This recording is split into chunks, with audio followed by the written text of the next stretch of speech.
La rationalisation, elle s'équipe et elle s'appuie sur l'informatisation du dossier de soins. Alors, en l'occurrence, en France, le rôle de la norme et des instances normatives est en cela tout à fait éclairant, puisque notre haute autorité de la santé, qui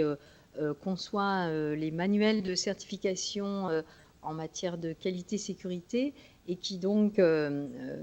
met en place tout le dispositif de certification des établissements de santé. De façon très intéressante, ce manuel de certification s'est progressivement affiné, précisé, et désormais, l'informatisation du dossier de soins est de plus en plus une prescription ou une quasi-prescription dans le processus de certification. Alors, c'est notamment, et là on retrouve cette thématique de la rationalisation, informatiser le dossier de soins, c'est notamment renvoyer chacun à ses territoires autorisés d'écriture, hein, et notamment dans un des établissements étudiés, l'informatisation des dossiers de soins avait pour objectif, ou en tout cas un des attendus de cette informatisation, visait à renvoyer chacun à son territoire autorisé d'écriture, avec basé sur le constat du fait qu'il arrivait que des prescriptions soient mises en œuvre avant même d'avoir été écrites pour des questions d'urgence ou autres, voire que des infirmières écrivaient sur des feuilles dites de synthèse des données qui étaient de l'ordre du médical. Et donc, informatiser, c'était pour l'équipe projet et pour le management l'occasion de ramener chacun à son territoire autorisé d'écriture à travers les codes d'accès, sachant que ces codes d'accès, ces codes d'authentification à l'application ont ceci de très performant, qui est en cela valorisé, qu'ils assignent vraiment toute écriture à un auteur, ce que les anciens dossiers de soins ne faisaient que très partiellement, en l'occurrence dans des dossiers papier que nous avons pu étudier. C'est éventuellement des initiales en bas d'une colonne très griffonnées, et qui, quelques jours, quelques mois, quelques années plus tard, ne permettent plus du tout de retrouver l'auteur. Donc, l'informatisation comme moyen de ramener chacun à son territoire d'écriture, de tracer ses auteurs, et en même temps de vérifier l'accomplissement des actes au plus près de ce qui a été prescrit. C'est notamment, alors nous avons étudié très concrètement dans cette application, on retrouve quelque chose qui est très fréquemment utilisé en informatique, qui est la ligne du temps qui est affichée sur un écran. Et en l'occurrence, quand les soins sont prescrits, donc ils correspondent à une ligne dans l'écran avec un petit losange vert indiquant ce qui a été prescrit. Et quand ce petit losange arrive à l'instant présent, qui est figuré par cette ligne verticale, soit le soin a été fait, il est validé, et le losange passe au bleu, solution de félicité, ou alors le soin n'a pas pu être effectué et le losange passe au rouge. On retrouve donc cette signalétique de l'urgence et de l'impératif du temps, qui d'ailleurs suscitait tout un stress dans les services les premiers temps de l'application, et a dû amener les cadres infirmiers à relativiser en signalant que si d'aventure quelques losanges passaient au rouge, ça n'était pas radicalement une faute, dès lors qu'une explication était donnée pour ce soin qui n'avait pas été effectué. Donc, on a ainsi une norme qui se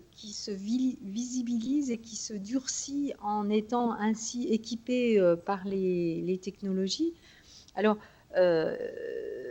là où on va retrouver toute la créativité des collectifs de travail et des individus au travail, c'est la façon dont ils vont investir ces applications de façon en partie imprévue. En l'occurrence, sur un des terrains étudiés,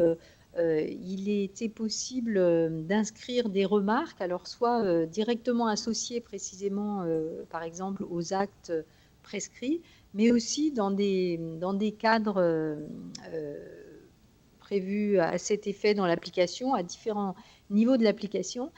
Et en l'occurrence, ce qui est apparu très rapidement, c'est que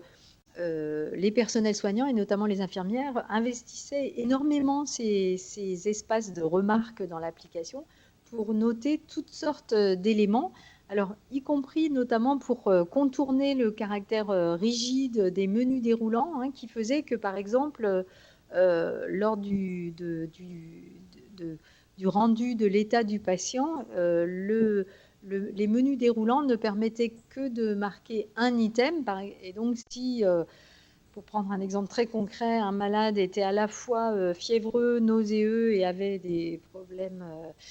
digestifs, le seul un item pouvant être coché,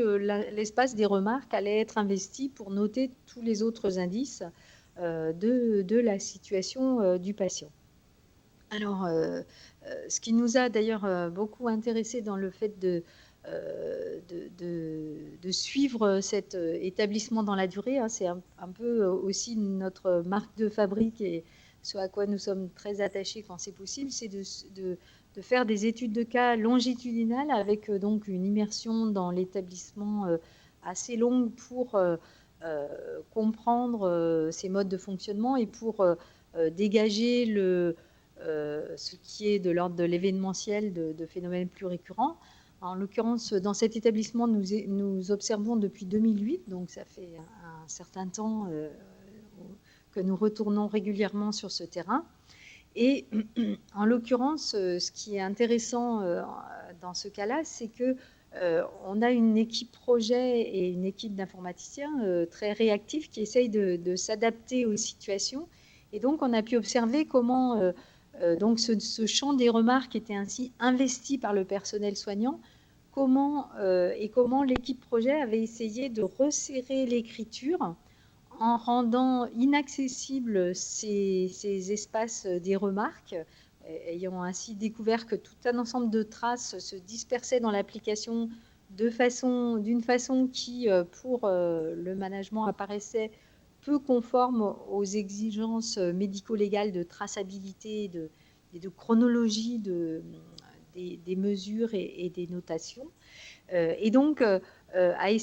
comment l'équipe projet a essayé de resserrer l'écriture autour d'un champ dédié aux transmissions et comment cette écriture s'est déplacée sur